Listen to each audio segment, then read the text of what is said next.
All right, our next section is going to be talking about algebraic expressions. Okay, so right up here just gives a good little review of some of the vocabulary words from that, about an expression just being like a phrase. Now, it has no equal sign or inequality, so it's just a variable and a number. It can have a number of different terms. It could just be one term or it can be multiple terms. The number part is called a coefficient. So get comfortable with refreshing yourself on some of that vocabulary so that when we use it, you know what we're referring to. Evaluating algebraic expressions. So you probably have done this in the past. If you have an algebraic expression here, and then you actually have a number for those variables and substituting it back in. One of the key things just to really be careful about on this are negative signs and other orders of operation. So if you take a look at this here, for all of these three problems, C is -3. So the best thing to do is to write it completely. So if C, I'm going to substitute in -3. I'm putting the parentheses around it just to kind of help me remember where that negative is. Squared. Okay, now subtract. In this case, D is 5.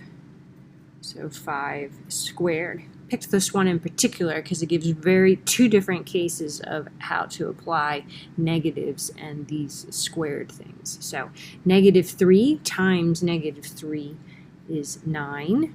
In this case, the negative is not part of the square, so I'm going to be subtracting whatever 5 squared is, which is 25. Now if I want to combine those two terms, I would get -16. Okay? That's your evaluated expression. So this next one, do the same thing, making sure you're substituting in your negatives properly. So go ahead, pause this if you like, try to go the whole way through this example, and then put mine back on to double check it. Okay, if you did that, I'm going to go ahead and work through it now.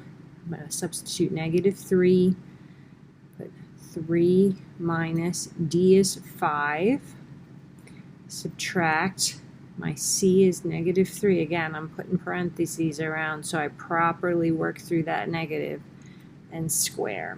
In this case, PEMDAS, do inside the parentheses first. So -3, I'm just going to leave that there. 3, subtract 5. Is -2, subtract -3 squared again is -3 times -3, so that's 9. Looking through this, I got -3 times -2 is 6, subtract 9, so I should end up with a value of -3. Alright, for this is the last example. I'm not going to work it through on this video. I want you to try it and double check. Your answer should ultimately be -69. So if it's not, see me to ask questions or check on my answer key.